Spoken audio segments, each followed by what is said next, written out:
Assalamualaikum warahmatullahi wabarakatuh. Nama saya Sylvia Fazia dengan NIM 2370 20 10 187. Di sini saya akan menjelaskan teori komunikasi yang saya pilih, yaitu teori disonansi kognitif. Penemu atau tokohnya itu Leon Festinger. Baik, saya akan jelaskan latar belakangnya. Leon Festinger adalah seorang psikolog sosial dari Amerika Serikat yang terkenal karena menemukan teori disonansi kognitif. Lahir pada tahun 1919 di New York. Untuk pendidikan, Festinger belajar di psikologi di City College of New York, lalu melanjutkan ke University of Iowa, di mana belajar lebih dalam tentang perilaku manusia di bawah bimbingan seorang ahli psikologi terkenal, Kurt Lewin. Lewin banyak menginspirasi Festinger, terutama tentang cara orang berpikir dan berperilaku dalam kelompok.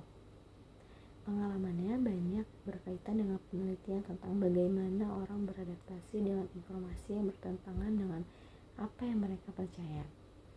Dari pengamatan-pengamatan itu, dia kemudian mengembangkan teori disonansi kognitif sekitar tahun 1957.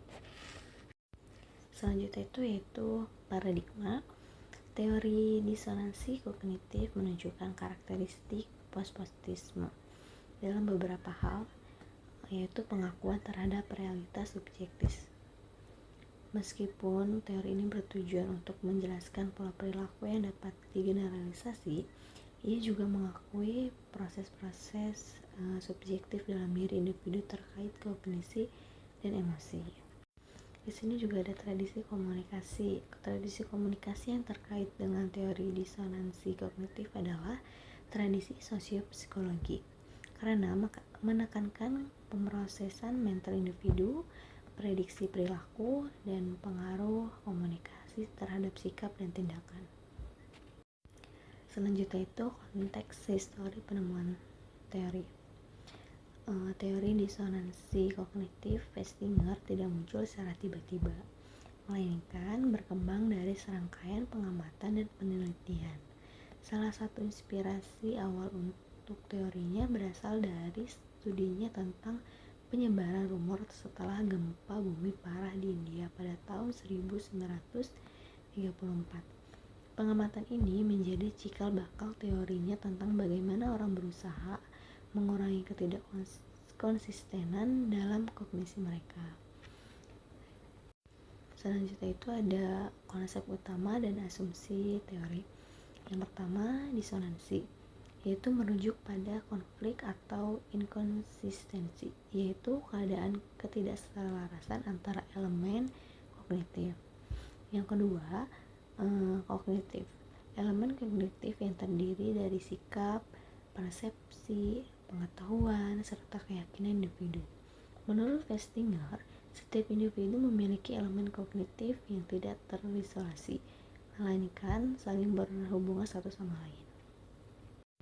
Selanjutnya itu ada metode penelitian. Leon Festinger menggunakan metode kualitatif. Proses penelitian kualitatif dalam memahami disonansi kognitif melibatkan yang pertama, menentukan fokus penelitian, yang kedua pemilihan sampel, yang ketiga pengumpulan data, yang keempat analisis data, yang kelima validasi temuan. Selanjutnya itu ada relevansi dengan fenomena saat ini. Teori disonansi kognitif sangat relevan di era sekarang dalam berbagai bentuk komunikasi. Orang akan selalu berusaha menjaga konsistensi antara apa yang mereka pikirkan, katakan, dan lakukan. Ketika muncul konflik, mereka berusaha mengurangi rasa tidak nyaman itu dengan berbagai cara, entah mengubah pikiran, perilaku, atau mencari pembenaran. Selanjutnya juga ada kelebihan dan keterbatasan teori. Kelebihan yang pertama, kemampuan prediktif dalam perubahan sikap dan perilaku. Yang kedua, adaptabilitas dalam berbagai konteks komunikasi. Terus ada keterbatasannya. Yang pertama itu pengabaian peran emosi dan faktor sosiokultural. Yang kedua, tantangan metodologis dan reproduksibilitas. Baik, cukup sekian yang saya jelaskan. Kurang lebihnya mohon maaf. Wassalamualaikum warahmatullahi wabarakatuh.